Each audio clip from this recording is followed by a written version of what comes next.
Bonjour Pierre, ravi de te recevoir aujourd'hui. Tu as été doctorant dans l'équipe Spirals et tu as passé ta thèse en juillet 2024.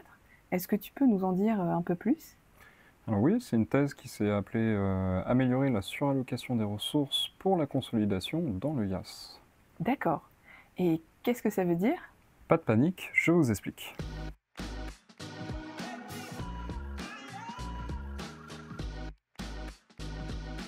Donc en fait, j'ai travaillé sur l'optimisation du cloud. Qu'est-ce que c'est que le cloud?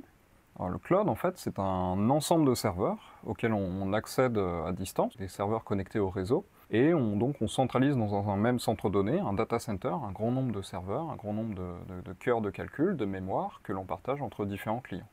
Donc ça se fait via ce qu'on appelle des machines virtuelles. On va placer sur un même serveur plusieurs clients, chacun ayant sa petite machine virtuelle, son propre petit ordinateur. Donc ce qu'on appelle IaaS dans le cloud, c'est une infrastructure comme service, infrastructure as a service, c'est-à-dire une infrastructure informatique gérée par un tiers pour une entreprise. Mais ce qu'on se rend compte, c'est que finalement, ces machines virtuelles, elles sont sous-utilisées, personne ne les utilise pleinement.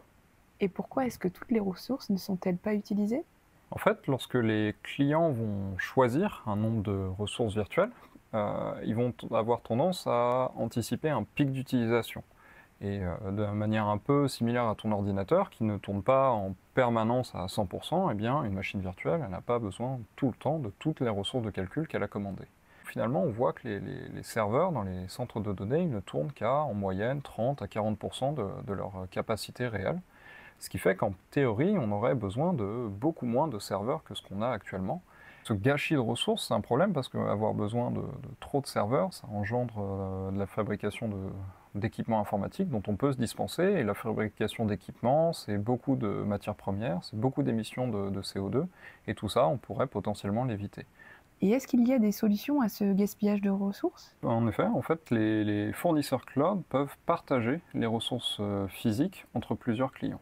Vu qu'un client n'a pas besoin en permanence de toutes les ressources de calcul qu'il a commandées, on peut imaginer un meilleur partage de ce côté-ci en faisant ce qu'on appelle de la surallocation. Donc on alloue plus de ressources virtuelles qu'il n'y a de physiquement disponibles.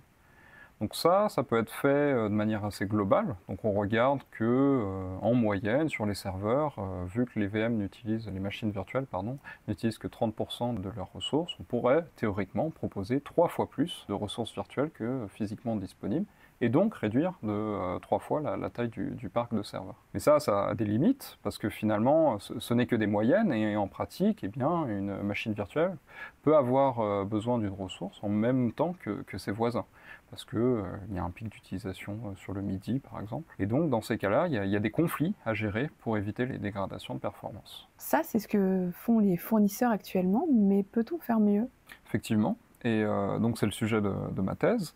Et la première idée, c'est de finalement changer de périmètre. C'est-à-dire que pour l'instant, les fournisseurs cloud réfléchissent surtout à l'échelle d'un centre de données, mais on pourrait aller vers des choses beaucoup plus individuelles. Et ce que j'ai proposé, c'est une contribution qui s'appelle Scrooge VM et qui tient en compte de la stabilité et des taux d'utilisation de chaque serveur pour calculer ces taux de surallocation.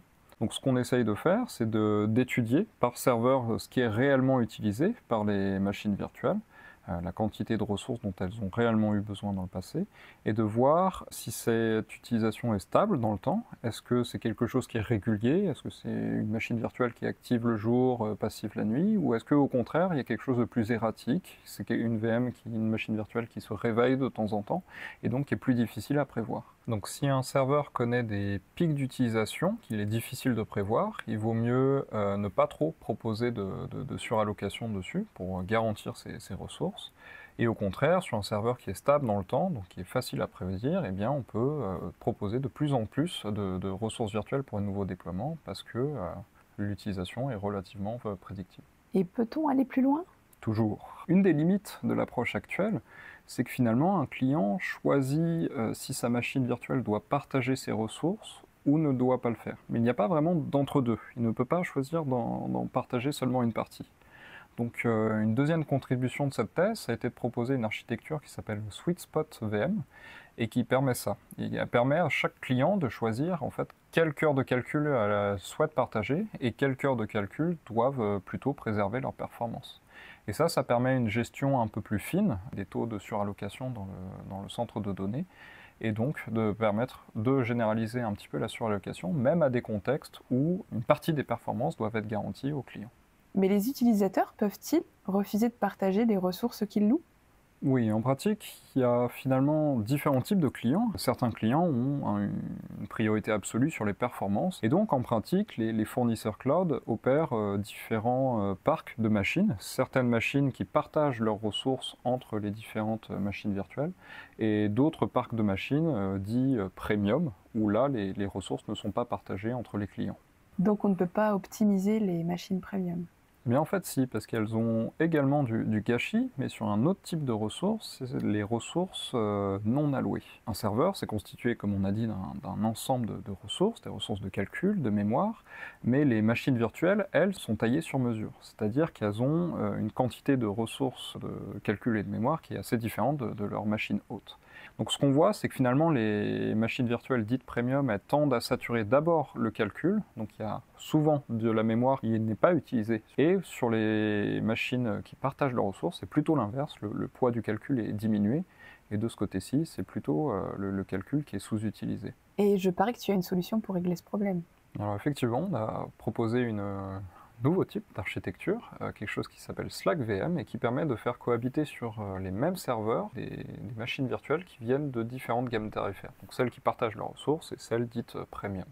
Et donc l'idée, c'est de faire cohabiter sur un même serveur des processeurs inutilisés venus des gammes dites partagées et de la mémoire inutilisée qui là vient plutôt des gammes premium pour les utiliser pour de nouveaux déploiements et donc réduire un petit peu le gâchis au global.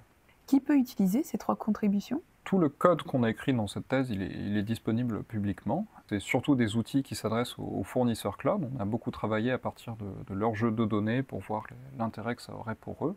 Dans cette thèse, on a surtout développé ce qu'on appelle des preuves de concept pour prouver l'intérêt de nos approches et aussi pour permettre au reste de la communauté scientifique de rejouer nos expérimentations, de voir s'ils peuvent les améliorer.